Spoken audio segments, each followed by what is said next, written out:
Peter Pan. The Darling family lived on a quiet street in London. There were 3 children in the family: Wendy, Michael, and John. For them, the best time of the day was bedtime, when they were together in the nursery. Wendy told them wonderful stories about Peter Pan and Neverland.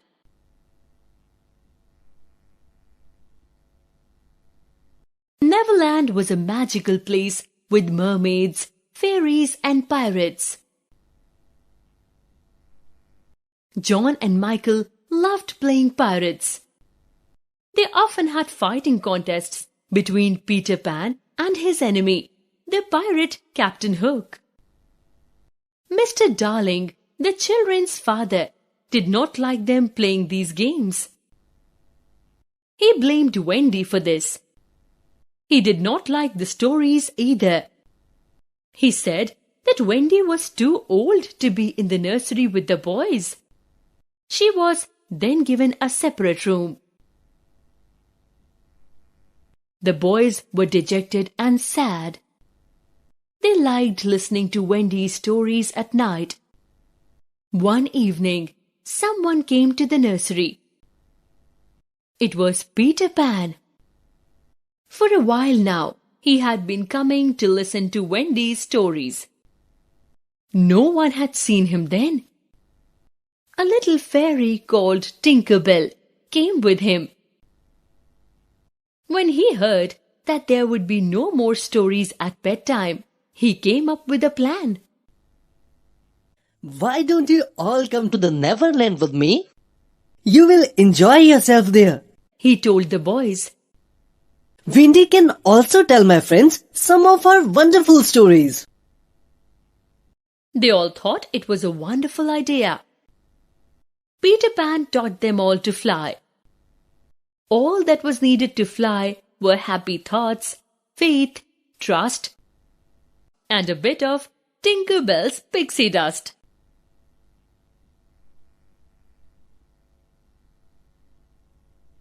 They all flew out of the window and were on their way to Neverland. Meanwhile, in Neverland, Captain Hook was not in a good mood. He was on his pirate ship and annoyed with Peter Pan. A long time ago, Peter Pan had cut off the captain's hand. He now had to wear a hook in place of the hand. That hand had fallen in the water and had been swallowed by a crocodile that had also swallowed a clock.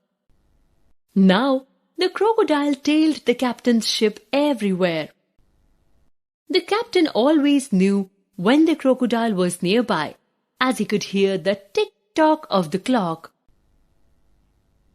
When Peter Pan came flying in with his new friends, Captain Hook saw them and started shooting cannonballs at them.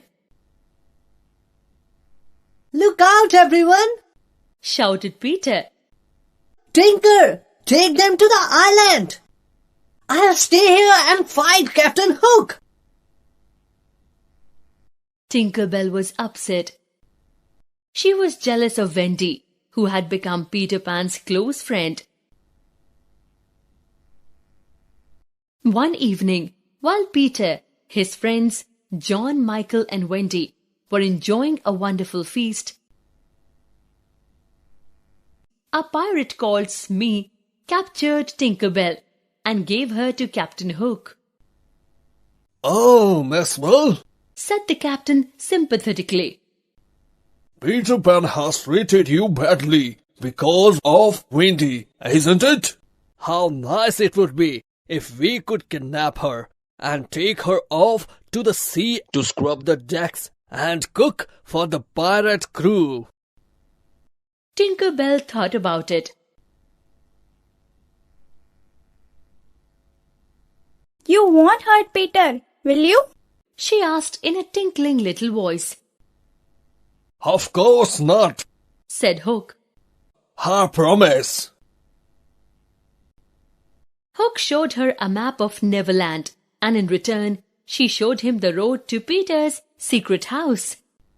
Thank you, my dear, said Hook happily.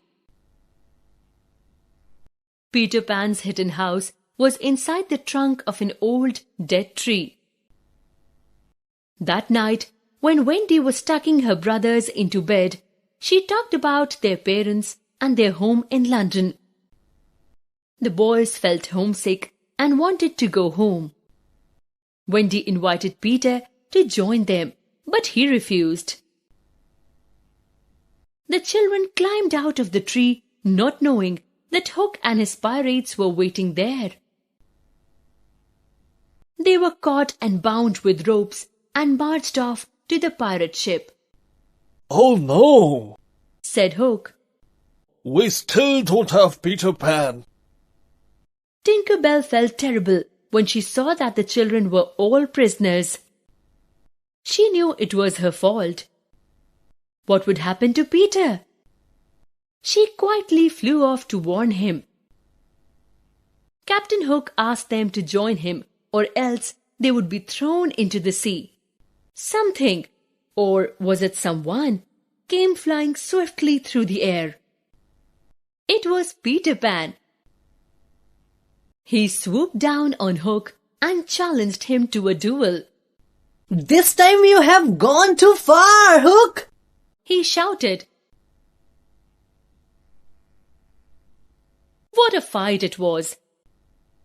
As Tinker Bell slashed the ropes that bound the children, Peter managed to throw Hook into the water. They all laughed to see him swimming for his life, trying to escape from the crocodile that followed him. It was ticking away. Peter took command of the ship. Once again, with happy thoughts, faith, trust, and a bit of Tinker Bell's pixie dust, they all flew back to London. The ship came to rest beside the windowsill of the children's room. Wendy and the boys waved goodbye to Peter as he flew back to Neverland. What an adventure it had been!